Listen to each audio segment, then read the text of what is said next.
que tu travailles bien. Pour que tu marches sur la voie du Seigneur, tu as besoin de l'évangile. Tu as besoin de la parole de Dieu. Les dons là, c'est Dieu qui les manifeste en toi. Mais ces dons-là ne sont pas supérieurs à l'enseignement de la parole.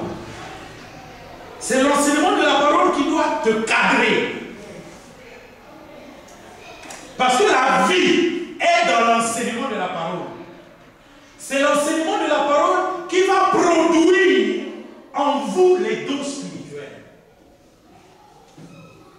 Et maintenant, dans le sujet qui compte, l'enseignement de la parole veut mettre en garde le peuple de Dieu. Que quand vous montez à la table du Seigneur, normalement, c'est pour devenir meilleur. Or, moi, Paul, j'ai entendu que vous, quand vous montez à la table du Seigneur, c'est pour devenir pire. Donc, c'est là où je veux maintenant en venir. Une église des gens nés de nouveau, qui manifeste les dons. Mais pourquoi on leur reproche le fait qu'ils ne maîtrisaient pas bien le repas du Seigneur? Voilà le problème. Or, le repas du Seigneur, c'est pour nous ressourcer, prendre des renforts spirituels. En fait, le repas du Seigneur a pour sens, en quelque sorte, ce qu'est le repas du Seigneur, c'est toutes les vérités qui se sont passées pour la Pâque juive. Le repas du Seigneur est un rappel de notre délivrance. On a été délivré par deux principes. La délivrance par le sang et la délivrance par la puissance. Le repas du Seigneur nous rappelle que nous sommes le peuple de Dieu au bénéfice de l'œuvre expiatoire et propitiatoire de Jésus-Christ à la croix de Golgotha. Nous sommes un peuple au bénéfice de la purification par le sang que Jésus-Christ a fait couler à la croix de Golgotha. Maintenant, suivez-moi attentivement. Toute personne qui reconnaît qu'il fait partie de ceux pour qui Christ est mort à la croix de Golgotha doit automatiquement reconnaître que la puissance de Dieu lui est partagée gratuitement, comme la purification a été faite gratuitement. C'est ça que Dieu veut nous rappeler à la table du Seigneur. Cela veut dire quoi? Cela veut dire que quand nous montons à la table du Seigneur, nous devons nous rappeler que nous le faisons pour vivifier dans notre vie à nous ce que Jésus a fait pour nous à la croix de Golgotha. Quand nous montons à la table du Seigneur, c'est pour vivifier en nous que tout acte dans notre vie qui a besoin de l'intervention de la puissance de Dieu est gratuit. Nous montons à la table du Seigneur pour nous remémorer, pour nous souvenir que dans notre vie, l'intervention puissante de Dieu est gratuite et qu'elle est assurée. c'est nous rappeler en quelque sorte que nous avons l'assurance de notre délivrance par le sang de Jésus et de notre délivrance par la puissance de Jésus.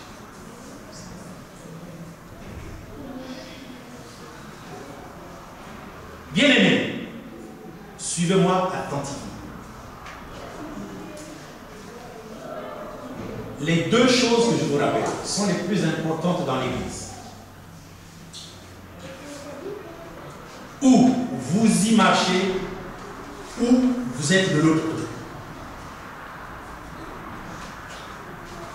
On est délivré par le sang et par la puissance de Dieu.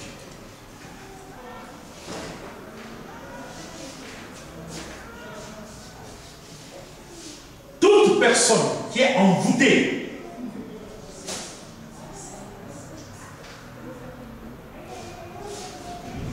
et qui se rappelle que le sang a été versé pour sa purification, pour le pardon de ses péchés, alors cette personne peut s'attendre en ce que la puissance de Dieu agisse en sa faveur. Voilà ce dont nous avons besoin pour l'Église. Le reste, ça n'a pas de valeur.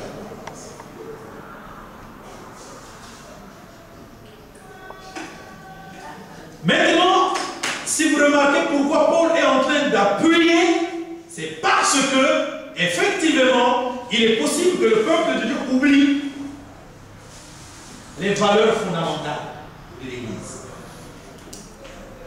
et qu'il se mette à croire d'autres valeurs. Et la chose la plus importante, c'est le mythe Marthe. Tout ce que toi, homme de Dieu, tu demanderas à Dieu, pour moi, Dieu le fera.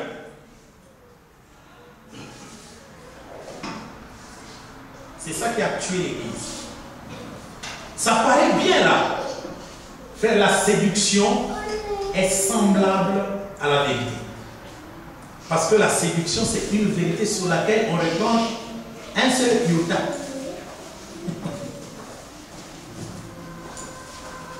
Quand vous retranchez un seul iota de la vérité, c'est le mensonge.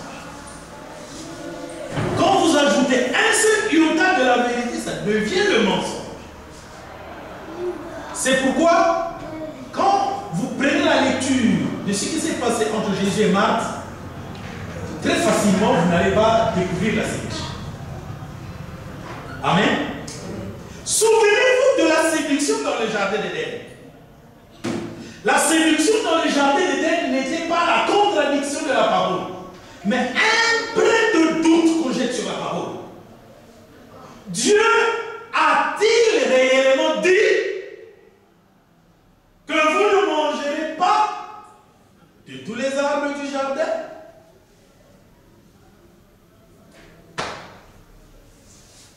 Voilà ce qui a entraîné le mensonge. Voilà ce qu'était même le mensonge. Donc, le mensonge, en ce moment-là, n'était même pas un ajout, mais une question sur ce qui a été dit. Frère, ce qui nous dévie de la parole de Dieu, ce n'est pas une doctrine, grande doctrine. Non, c'est un petit truc de rien du tout.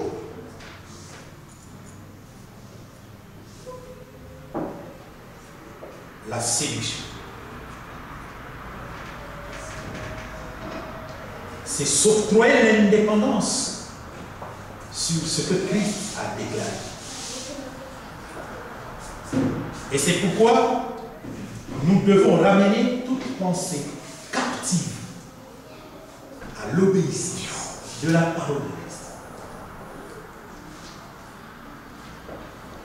Frère, s'il est dit n'ajoutez rien, ne retranchez rien de la parole de Dieu, et que si quelqu'un ajoutait, ou que si quelqu'un retranchait,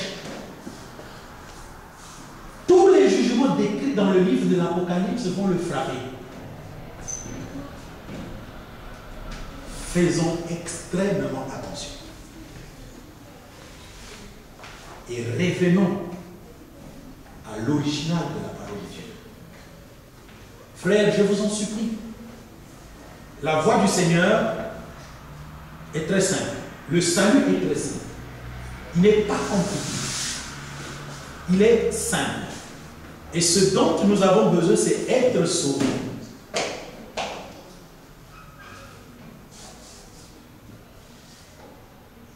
Le reste, c'est rien.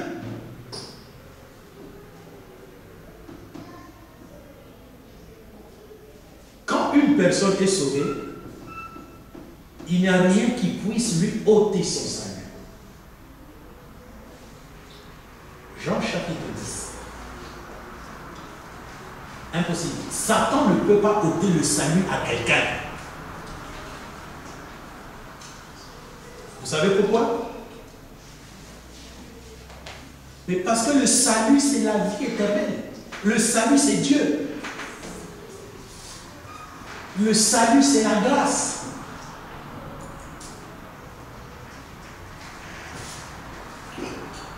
Quand on dit le salut, ça veut dire Dieu qui agit pour toi. Quand Dieu est pour toi, personne ne peut être contre toi. Et là, j'ai entendu les amens. Mon Dieu, il y a que ça que les gens aiment. Quand j'ai dit, nous devons ramener toute pensée captive à l'obéissance de Christ, je n'ai pas entendu un amen. Quand je dis, si Dieu est pour toi, qui sera contre toi, tous disent amen. Je suis d'accord, aimez bien ça. Mais soyez-y vraiment. Amen. Soyez dans ça. Mais si je suis en train de vous montrer un peuple qui est vraiment en Christ, mais qui monte à la table du Seigneur pour devenir pire. Voilà mon problème.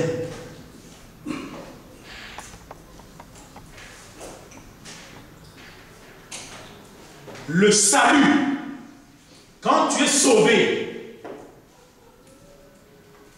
Satan ne peut pas arracher ton salut. Jésus a dit, mes brebis entendent ma voix. Elles me suivent. Je leur donne la vie éternelle. Elles ne périront jamais. Car le Père qui les a donnés est plus grand que tous. Moi et mon Père, nous sommes un et un seul. Amen. Nous acclamons, n'est-ce pas? Mais quand Jésus disait ça, il n'a pas reçu les acclamations, frère. On a pris des pierres pour le frapper. On a pris des pierres pour le lapider. Nous, moi j'aime quand on, tu vois, dès que j'ai dit, si Dieu est pour vous, qui sera contre vous? On aime ça. L'Église aime ça.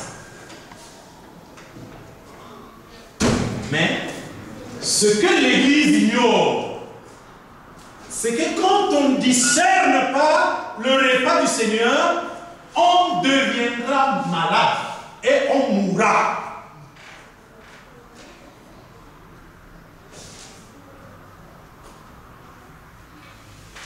Amen. La chose la plus difficile, c'est de perdre un troupeau. Le faire demeurer dans le droit chemin. Parce que pour perdre un troupeau, c'est facile. Mais pour le perdre, ce n'est pas facile.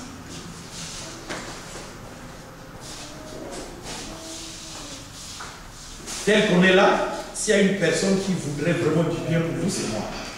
Amen. Je voudrais vraiment tout le bien.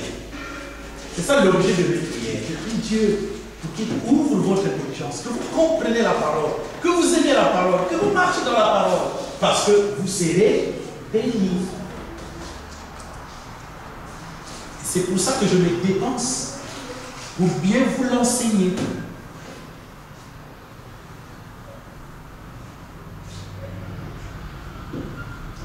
La fois passée, on a compris qu'ici, là, on vient pour se ressourcer. Aujourd'hui, je suis en train de vous dire, bien-aimés, nous devons comprendre que ce ressourcement-là, cette ressource-là, dépend du fait que nous puissions bien mettre dans notre tête qu'on est délivré ou sauvé en toutes choses par deux choses. Un, le sang que Jésus a versé. Et c'est gratuit. C'est toi qui es mort? Non. Et la puissance de Dieu. C'est encore gratuit. Mais curieusement, de vous à moi, regardez-nous en face. N'est-ce pas que votre vie de tous les jours prouve que vous ne croyez pas la puissance de Dieu? Oui. Dès qu'il y a un problème, téléphone. Prophète, prie pour moi. Attends. La puissance est réservée pour moi et pour toi aussi. Mais pourquoi vous aimez toujours faire recours? Sortez de la grande Babylone, frère. Apprenez aujourd'hui à faire recours à votre Dieu. Aujourd'hui, apprenez à faire recours à votre Dieu. Même si ça ne passera pas le même jour, persévérez-y. Jusqu'à ce que vous vous rendez compte que moi et vous, on est les mêmes. Ce qui m'a sauvé, c'est ce qui vous a sauvé. Les serviteurs de Dieu n'ont pas été spécialement sauvés. Si Dieu agissait pour quelqu'un, ce n'est pas la piété du serviteur de Dieu, ce n'est pas la puissance du serviteur de Dieu. Si Dieu agit pour toi, Dieu agit pour toi. N'est-ce pas? Ah, j'étais là. Alors, il a agi pour toi, je n'étais pas là. C'est pas moi qui agis. Bien-aimés, sortons de l'incrédulité. Vous pensez que l'incrédulité, c'est quoi? Ce n'est pas venir à l'église. Non, ne pas venir à l'église ne veut pas dire être incrédule. Être incrédule, c'est de ne pas croire en ce que Dieu a fait pour nous. Mon boulot, c'est ce que je fais, vous prêchez. Mais vous, votre boulot, c'est de croire la prédication.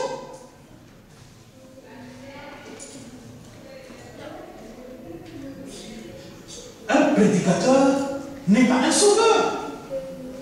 C'est Christ qui est le sauveur.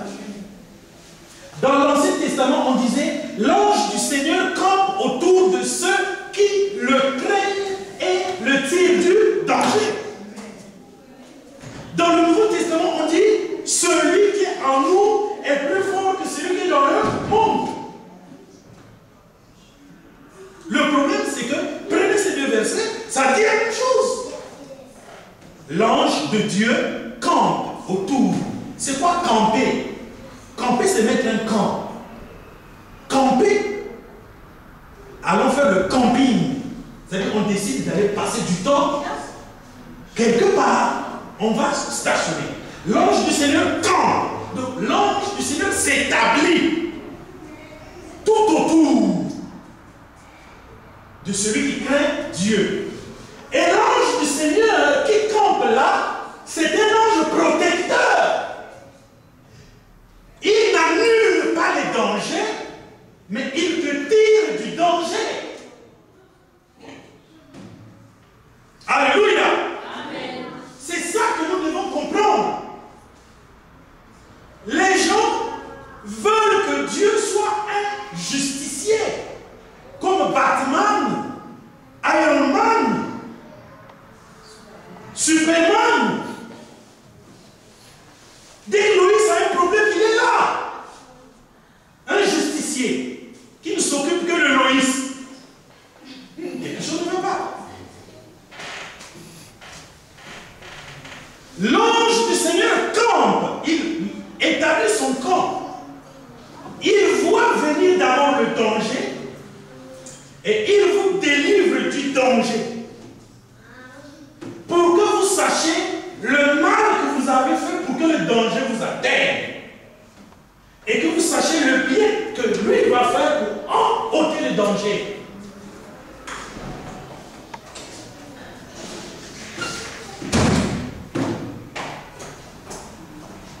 L'ange du Seigneur campe autour de ceux qui le craignent et les tire du danger. Oui, frère. Le verset. Ah, c'est un psaume. Le psaume 33, verset 8. Je ne sais pas. Frère, tu commences à m'intéresser. Hein? Ah ben oui, parce que je semble comprendre que ça entre. Merci Seigneur. L'ange du Seigneur campe autour de ceux qui les craignent et les tirent.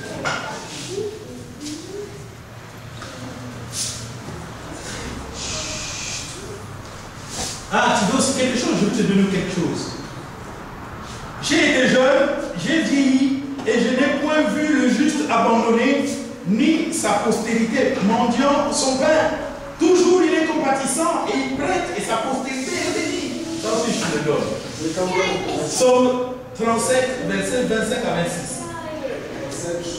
37, 25 à 26. Laisse-moi te fouiller l'ange du Seigneur contre ce qui le craignent.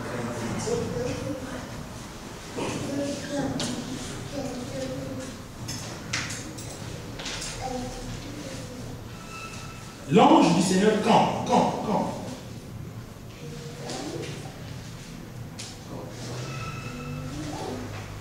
Oui, frère. Tu dis camper, tu peux fuir. Je te dis que c'est un psaume, toi aussi tu peux fuir. Pourquoi ça doit toujours être moi? Hein? Parce que je le connais mieux. C'est ce qu'on a dit tout à l'heure. Frère, l'Église du 1er siècle avait la même connaissance que les prédicateurs. C'est au fur et à mesure que les siècles s'écoulent que la connaissance est devenue un apanage des prédicateurs et le peuple doit toujours venir vers. Non, frère. Le but, c'est que nous repartions au commencement. Que tu aies la même connaissance que moi. Parce que cette connaissance, elle est ici. Il y a les frères qui m'ont dit, enseigne-nous des choses spéciales. J'ai dit, moi j'enseigne tout. Tu veux devenir spécial, prends plus ça à cœur. Laisse-moi te fouiller. Ça, tu as retrouvé? Ah, on aide comme... Ah, voilà, j'avais raison. C'est 34, verset 8.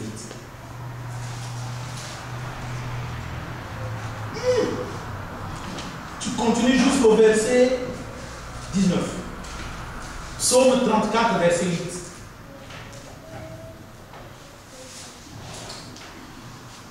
Quelqu'un peut nous faire la lecture?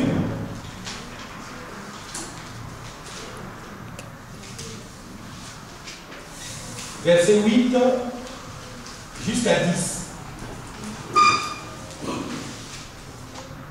L'ange du Seigneur va à l'entrée pour libérer ceux qui le craignent. Et voyez, le Seigneur est bon. Heureux qui trouve en lui son refuge. Heureux qui trouve en le Seigneur son refuge. Mon Dieu, continuons à ça.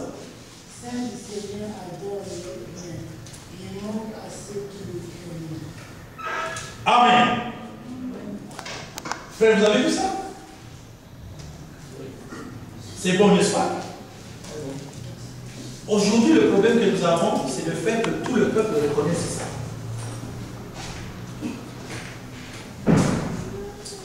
Combien c'est merveilleux.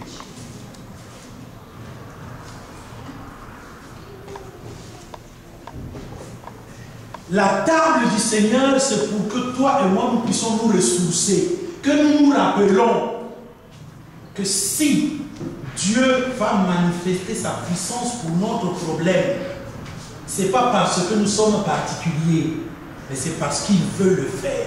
C'est lui qui veut le faire. Car celui-là qui est mort à la croix de Golgotha, qui ne nous a rien demandé, c'est celui-là qui veut te sauver quand tu es dans les problèmes.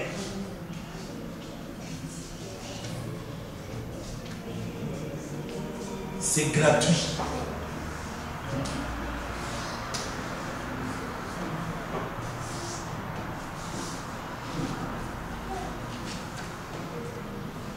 Il y a quelqu'un qui est un peu violent.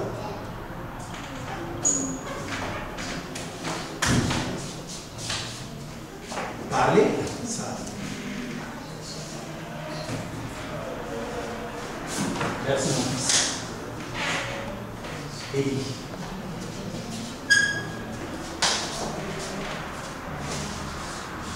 L'Éternel campe. Frère, écoutez-moi très bien. La parole de Dieu, il y a les violents qui s'en emparent. Même vous qui êtes là, il y a des gens, dès qu'il a entendu, ils s'accrochent à Dieu pour que Dieu le secoue. C'est ça qu'on cherche. Des gens qui s'accrochent à Dieu pour que Dieu leur donne le secours. C'est ça qu'on cherche.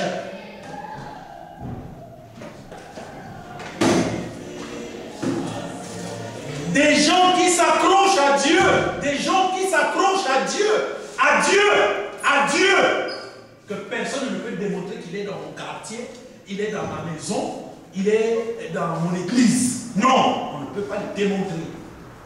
Quiconque s'accroche à Dieu, Dieu va intervenir pour lui. Amen. C'est gratuit.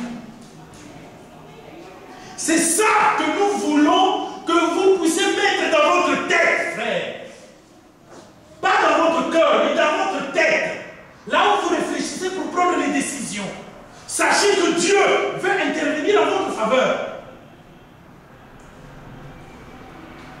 Il a fait à la croix, personne ne lui a poussé, personne ne l'a mérité. En d'autres termes, le Dieu qui est mort gratuitement à la croix pour vous veut prouver qu'il est réellement mort à la croix pour vous en intervenant dans vos problèmes de tous les jours. Gratuitement. Gratuitement.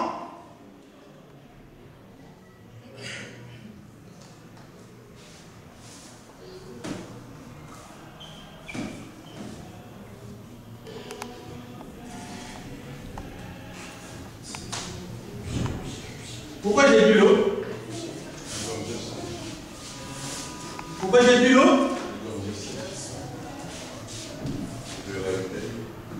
Pour me ravitailler. Parce que ce que j'avais là diminuait. D'accord?